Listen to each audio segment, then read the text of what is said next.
So I've cut 2 strips of bias here, and I just want to show you that if you need to connect more than 1 strip of bias together, how you do that. And how you do that is by taking the right sides together, and you're going to sort of line up the diagonal edges, but with the corners hanging off, so that if I sew this at a 1/2 inch, I will be sewing right to that little point in or notch that's cut out, so that when I fold this over on the 1/2 inch, my edges will line up. So I've gone ahead and stitched that and pressed it open, and then you can see that my edges are nice and lined up on the other side. So you want to do all of that work before you start doing your piping, and once you have all of your strips attached together, then you can set your piping down the middle, or sorry, your cording rather down the middle. So you can set the cord right down the middle, and you can cut just a little bit extra, and then you're just going to fold that over so that your edges meet. So once you have everything pinned and your cord is nice and tight up at the top there, you can go ahead and take your zipper foot and you're just going to stitch nice and tight down the side of that. So now that my piping is all made, I can set it into a seam, and you can see that I have stitched really close to my cord all the way down.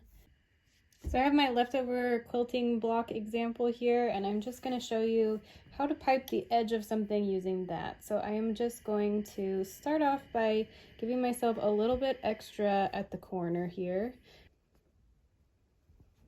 making sure that that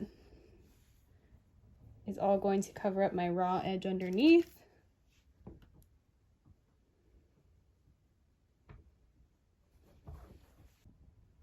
So once you get to the corner, you're going to want to clip the seam allowance of your piping so that you can turn it around the corner. You want to clip right where you want your piping to turn.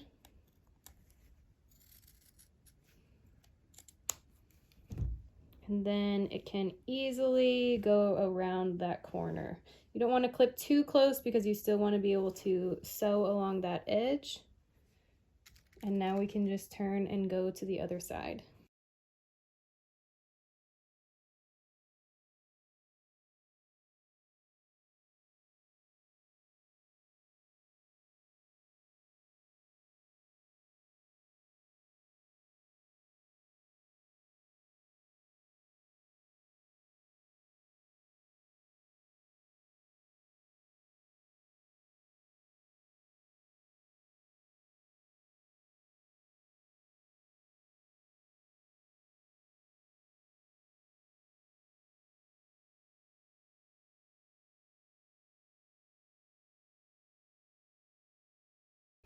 So now I'm just going to use my zipper foot and stitch right along my same stitching line that I've used to make my piping.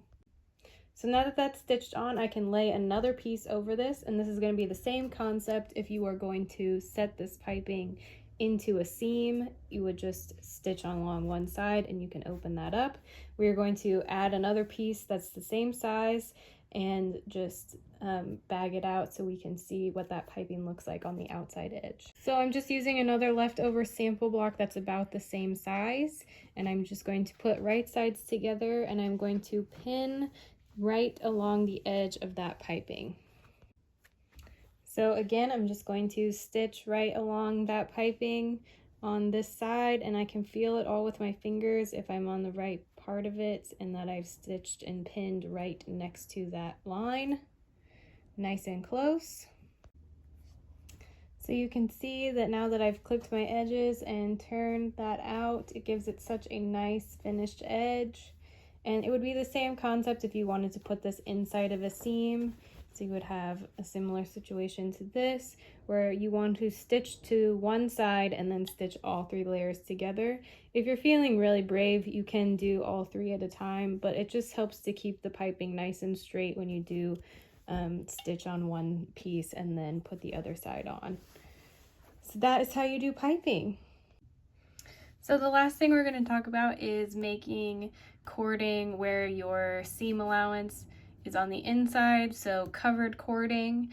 And it's a really similar process to we're going to flip it inside so that our seam allowance goes towards the inside and we have a nice smooth covered cord. So I will show you that process now. So for this process, what you're going to need is a strip of fabric. You can choose to do this on the bias or not. It doesn't really make a difference for this. I have done a bias strip. So I'm going to also need a piece of cord that is going to be twice the length of my strip. So what I'm going to do is stitch half of this cord with the strip on top, and then I will stitch over the end, and I'm going to cut down my seam allowance. So we're going to get started with that part. So you can see I have stitched my half of my cord into the strip of bias, and I've stitched close but not as close as I would with piping because we are going to want a little extra room for our seam allowance to be inside of there. So now I'm going to cut off almost all of my seam allowance. I'm going to leave just a little bit of extra.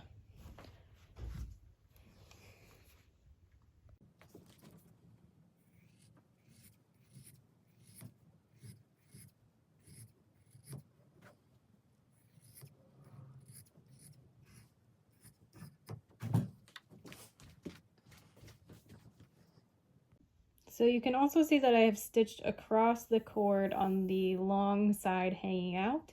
That is now going to become our top point. So I'm going to pull this side so that my cord starts to fold over onto the naked side of the cord. Getting it started can be really tricky, so just cutting off any extra seam allowance to get that part started. The rest should go in pretty easily.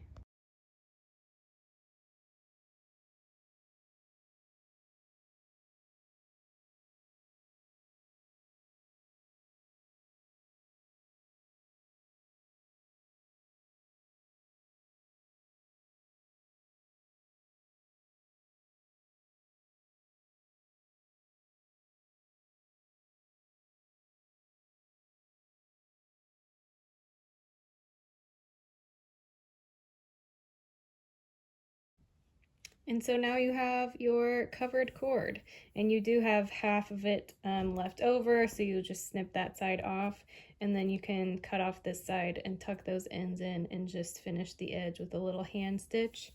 And I know it's a little bit hard to tell on camera because they're about the same color, but you can sort of see the difference there. Now you could use this cord to just create any kind of design that you want, sort of a spiral in the book or any sort of shape you want, and then you can stitch it from the back of a piece of flat fabric. You can also use these are great for a corset lacing or anything like that where you want the cord to be covered in a fabric. It's just a great skill to use for multi-purposes in the costume shop. So that is going to do it for the video on cording, and I will see you next week.